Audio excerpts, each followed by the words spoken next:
Bencana kebakaran dapat terjadi kapan saja, di mana saja, dan menimpa siapa saja. Akibatnya, tak sekedar kehilangan harta benda, tapi juga nyawa. Ayo, kita cegah kebakaran. Api dekat dengan kita. Nyalanya kecil, jadi kawan. Nyalanya besar, jadi lawan. Nah, ada baiknya kita mengenal bagaimana terjadinya api.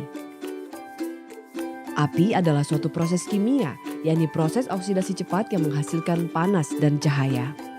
Api dapat terjadi karena bergabungnya 3 unsur yang dikenal dengan teori segitiga api. Ketiga unsur tersebut antara lain material atau bahan yang mudah terbakar seperti kayu, kertas, dan bensin. Udara sebagai zat pengoksidasi dan panas sebagai pemicu atau penghasil panas. Pertama, udara dapat dihilangkan dengan melakukan pengisolasian. Kedua, menghilangkan panas dengan pendinginan. Ketiga, bahan atau material dapat dibatasi dengan pemisahan atau penguraian. Pada intinya, api akan padam jika salah satu unsur pembentuk api dihilangkan. Penyebab kebakaran tertinggi salah satunya akibat kelebihan beban listrik. Beberapa kesalahan kita dalam memperlakukan listrik di rumah diantaranya akibat adanya arus pendek, penumpukan stop kontak, pemakaian listrik yang melebihi beban, adanya kabel bocor,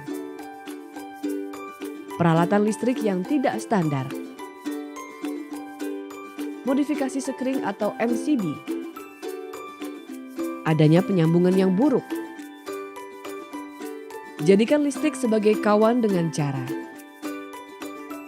tidak meninggalkan peralatan listrik seperti setrika, kipas angin, penanak nasi dalam kondisi menyala atau terhubung pada saklar listrik. Tidak melakukan penggantian sekring pemutus arus induk tanpa izin petugas PLN. Jangan menumpuk steker atau colokan listrik terlalu banyak karena bisa mengakibatkan korsleting listrik. Jangan menggunakan material listrik yang tidak memenuhi standar walaupun harganya murah. Pilihlah yang bersertifikat Sistem Pengawasan Mutu (SPM). Gunakan jenis dan ukuran kabel sesuai peruntukan dan kapasitas hantar arusnya. Hindari pemakaian listrik secara ilegal karena di samping membahayakan keselamatan jiwa juga termasuk tindak kriminal yang bisa dipidana.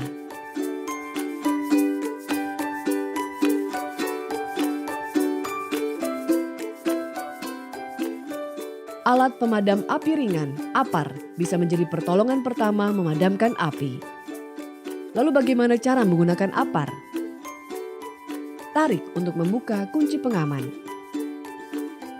Arahkan semprotan ke sumber api. Tekan tuil, lalu semprotkan menyapu kanan kiri, jangan terputus-putus. Saat digunakan, pastikan tabung APAR dalam posisi tegak. Jaga jarak kita dengan sumber api. Pastikan jarak aman minimal 2 meter. Perhatikan arah angin. Semprotkan APAR mengikuti arah angin langsung ke dasar sumber api. Setelah digunakan, isi penuh kembali tabung APAR agar bisa digunakan kembali. Pastikan di tempat yang mudah terlihat, mudah terjangkau, tidak terkunci, tidak terkena sinar matahari, dan tidak lembab. Tinggi APAR 125 cm dari dasar lantai. Lakukan pengecekan rutin untuk memastikan APAR selalu dalam kondisi siap pakai. Ada cara tradisional untuk memadamkan api, yakni dengan karung goni tidak berlubang. Atau bisa diganti handuk tebal atau selimut tebal yang tidak berlubang yang ada di rumah. Basahi karung ke dalam air sampai benar-benar basah merata. Pegang karung menutupi tangan dengan posisi karung di samping kanan kiri agar bisa melihat lidah api dan arah angin. Berjalanlah menuju sumber api dengan mengikuti arah angin. Lindungi tubuh kita dari balik karung basah agar tidak terkena sengatan panas. Dengan posisi kuda-kuda, yakni satu kaki di depan, tutupi benda yang terbakar dengan karung basah secara perlahan. Lalu, lakukan isolasi oksigen dengan menepuk-nepuk karung sampai benar-benar tidak ada kontak udara. Angkat karung perlahan dengan tangan terlindungi di balik karung. Jangan membuka karung dekat dengan tubuh kita. Bila api tidak mau padam, gunakan karung untuk melindungi tubuh kita. Basahi lagi karung dengan air, ulangi proses yang sama. Atau gunakan karung basah lain jika ada. Jika api tidak berhasil dipadamkan dan makin membesar, segera menyelamatkan diri.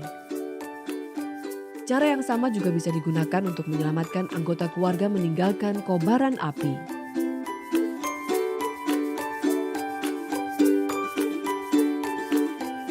Selain menjadi relawan yang setiap saat menjaga lingkungan dalam upaya pencegahan kebakaran, warga juga menjadi pendukung petugas saat terjadi kebakaran.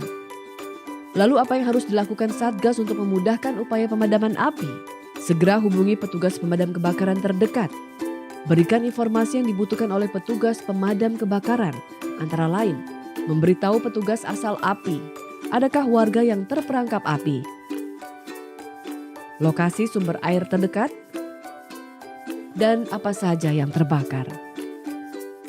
Satgas juga membantu kelancaran jalan mobil pemadam kebakaran untuk mendekati lokasi kebakaran, membuka portal, dan membersihkan akses jalan untuk memudahkan mobil pemadam kebakaran menuju lokasi kebakaran.